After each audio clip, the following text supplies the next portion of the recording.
We continue now at the top of Daf Vav Amud Beis in Meseches Nedarim. This is Nedarim Daf 86b.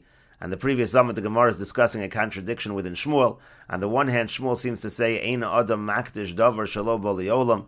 A person is not able to sanctify something that does not yet exist. Yet Shmuel also paskins like Rabbi Yochanan ben Nuri in our Mishnah. And Rabbi Yochanan ben Nuri in our Mishnah says, let's say you have a woman who makes a neder prohibiting her earnings from her husband. So even though really that neder should not take effect, because there's already a shibud, she's already obligated to her husband, but nevertheless, Rabbi Yochanan ben Nuri says the husband should annul such a vow, Shema Yigreshenim, because maybe he'll divorce her. So then at that future point in time, when she's no longer obligated to him, this way the neder will not be in effect. And so the problem is, it seems like from Rabbi Yochanan ben Nuri and from Shmuel who paskins like Rabbi Yochanan ben Nuri, that a person is makdish davar shelo bo liolam because the neder here is taking effect after the point in time when they are divorced.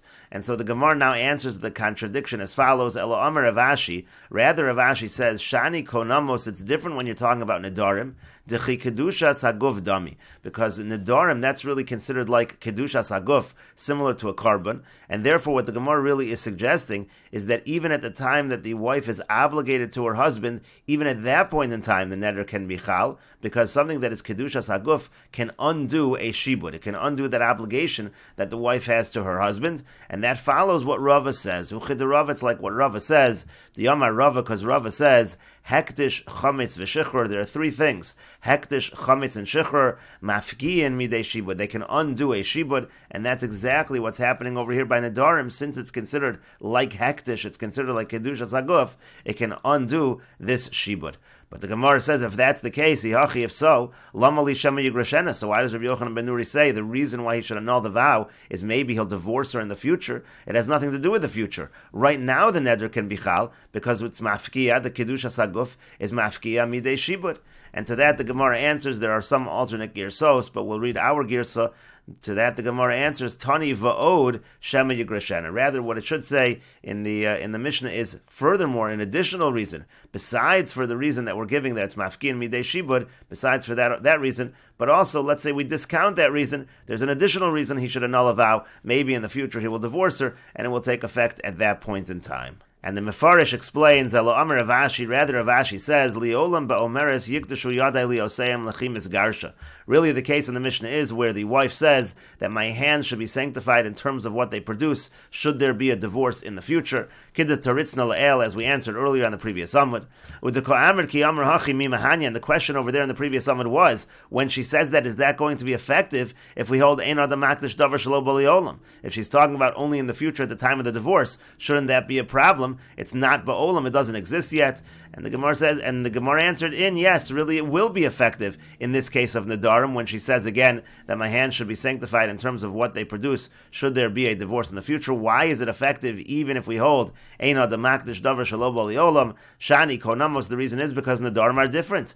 Hainu hektish to kedushas haguf damya. Nedarim is similar to kedushas haguf, to lo sagi lehu bepidyon kekadshe mizbeach. The reason why is because you cannot redeem that kind of hektish. You cannot redeem when you have kadshe mizbeach karbanos. It's not something that can be redeemed. Ein lahem pidyon. Again, there is no redemption. That's in contrast to kadshe bedek habayis. Let's say a person sanctifies something as a donation for the upkeep or the repair of the Beis Hamikdash. So there is a concept of pidyon. There's a concept of redemption. But if somebody sanctifies, let's say, an animal to be kadshe mizbeach, to be a carbon, so there's no redemption, and that's similar by nedarim as well. And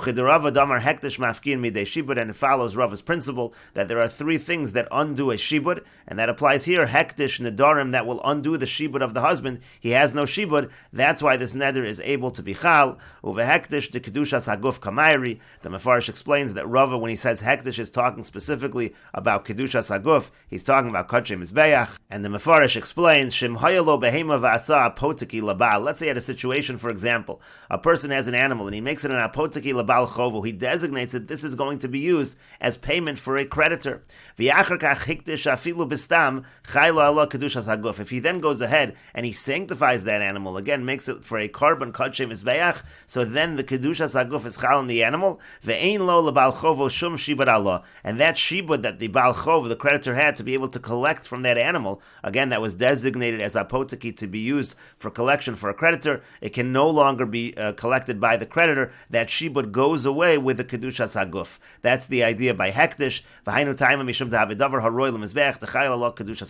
That's the reason. It's something that's fit for the mizbeach. Kedushas haguf is chal on that animal. Let's say it wouldn't be an animal. Let's say it be some other kind of property. Sheshibdon lebal chovo that he designated as being obligated to give as a payment to the creditor. And then he sanctified that, and it's not kedushas haguf. It's not kedushas hamizbeach. So lo paka shibude de bal chovo. So then the shibud of the bal chov would not go away. Hol ve'in ben el kedushas bedek habayis the lav kedushas hagufu. Since all you have there is kedushas bedek habayis and not kedushas haguf, da'asi bal chov v'gavi le mehektish, because in general a bal chov is able to collect from hektish. Again, talking about kedushas bedek habayis. Kedamrin v'meseches erchin. That's what's said in erchin. Mosif odinor upo de kol hanechasim ha'elu. He does have to add on, throw on a dinar in order to collect from this hektish. The be'oser dinar yachal liftos, because that dinar is basically serving as redemption of the hektish. Afilu shava elav zuz. You can use one dinar to redeem even something worth 1,000 zuz.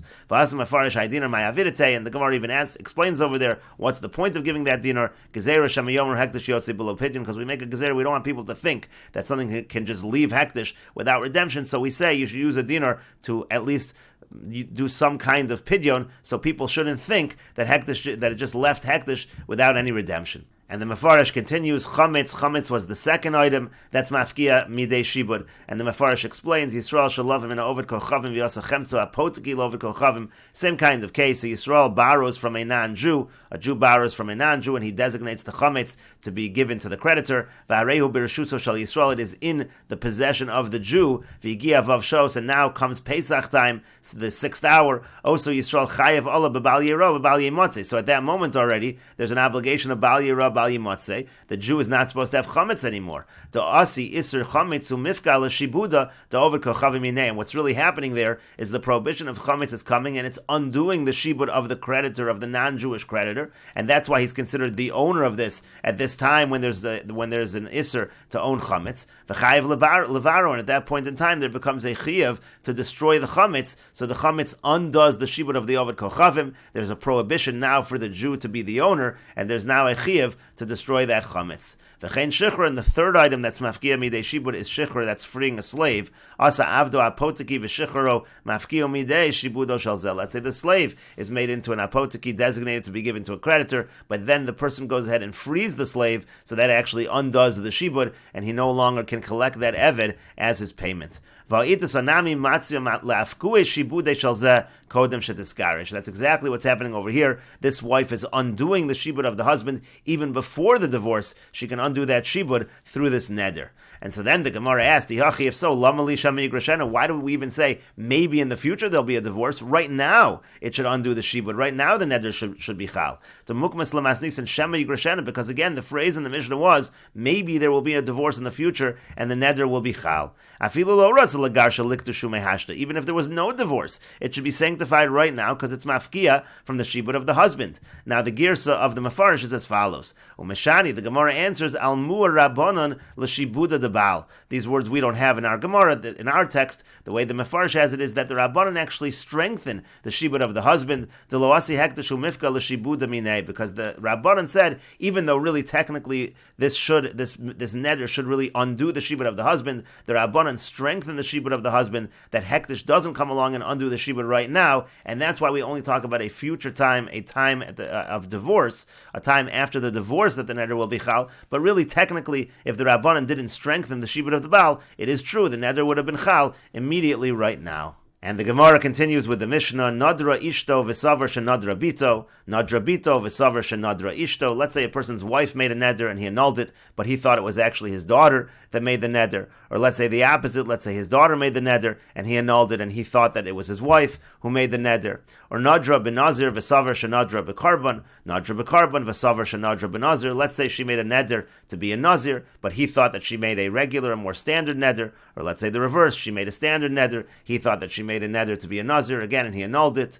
Nadra mita einim. Let's say she made a neder not to have figs. V'savar shenadra minho anavim, but he thought that she made a neder about grapes. Or nadra minho anavim v'savar shenadra min ateinim. Let's say she made a neder about grapes, but he thought she made a neder about figs. In all of those cases, hareze yachzer v'yofer. He has to go and he has to annul again. The first annulment, the first hafara, is not going to be considered effective. And the Gemara says, L'meimra di Yoni Osa Davku. Does this mean to say that when the pasuk says Yoni Osa, that he's annulling it for her, that is Davka? He has to know exactly who he's annulling the vow for. And we'll continue with this discussion in the next video on Daf Pei Zayin Amud Aleph.